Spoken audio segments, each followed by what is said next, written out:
ಮಾಡೋದು ಹೆಂಗೆ ಅಂತ ಕಾಂಗ್ರೆಸ್ ಅವ್ರು ಕಲ್ತು ಬಿಟ್ಟಿದ್ದಾರೆ. ಕಸದಿಂದ ಕಾಸು ಹೊಡೆಯುವಂತ ಒಂದು ಸಂಚಿತು ಬೆಂಗಳೂರಿನ ಕಾಂಗ್ರೆಸ್ ಹೈಕಮಾಂಡ್ಗೆ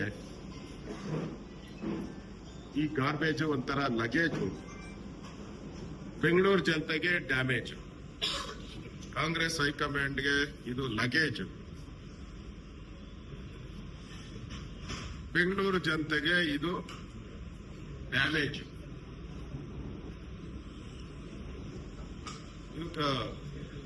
ಒಂಥರ ಕಾಂಗ್ರೆಸ್ ಅಲ್ಲಿ ಕರಗತವಾದಂತ ರಾಜಕೀಯ ಕಲೆ.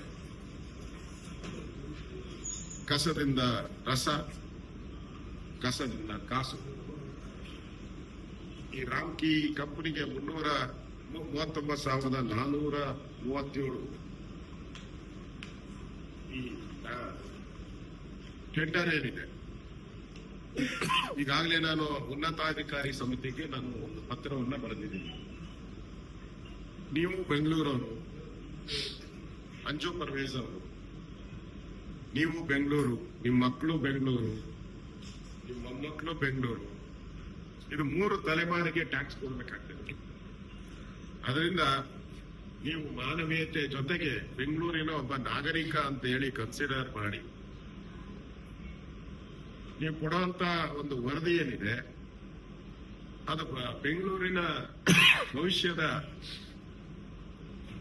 ದಾಖಲೆ ಆಗೋದು.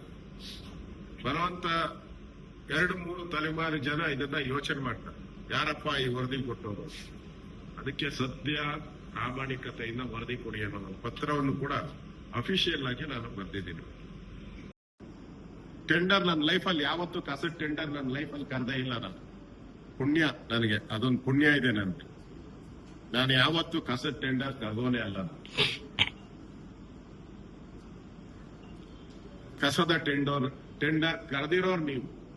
39,000 ಕೋಟಿ ಬೆಂಗಳೂರು ಜನಗಳ ಮೇಲೆ ಹೊರೆ ಹಾಕಿ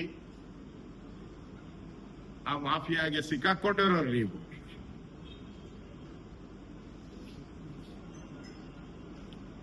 ಅದೇನು ಹೇಳ್ತಾರಲ್ಲ, ಭೂತದ ಬಾಯಲ್ಲಿ ಭಗವದ್ಗೀತೆ ಬಂದಂಗೆ ಬರ್ತಾ ಇದೆ ಅಷ್ಟೇ ನಿಮ್ಮ ಮಾತುಗಳು.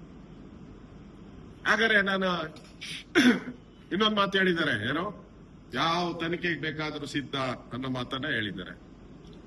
ನಾನು ಈಗಾಗಲೇ CBI ತನಿಖೆಗೆ ಹೇಳಿದ್ದೀನಿ.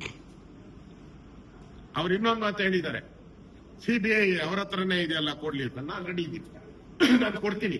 ಪರ್ಮಿಷನ್ ಕೊಡೋರು ಯಾರು? ರಾಜ್ಯ ಸರ್ಕಾರ ಕೊಡ್ಲೇಬೇಕಲ್ಲ. 3 ವರ್ಷ ಆಯ್ತು ನೀವು ಬ್ಯಾನ್ ಬೆಂಗಳೂರು ಅಂತ ಹೇಳಿ. 3 ಪೈಸದ ಕೆಲಸ ಮಾಡಿಲ್ಲ ಬೆಂಗಳೂರಲ್ಲಿ. ಕಸದ ರಾಶಿ ರೋಡಲ್ಲಿ ಬಿದ್ದಿದೆ. ಎಲ್ಲ ಪತ್ರಿಕೆಯಲ್ಲಿ ಎಲೆಕ್ಟ್ರಾನಿಕ್ ಮೀಡಿಯಾ ತೋರಿಸಿ ಸೌದೌಟಿದೆ. ಪತ್ರಿಕೆಗಳೆಲ್ಲ ಹಿಂಗ್ ಬರೆಯಲ್ಲ ಅಂತ ತೀರ್ಮಾನ ಮಾಡ್ಬಿಟ್ಟಿದೆ.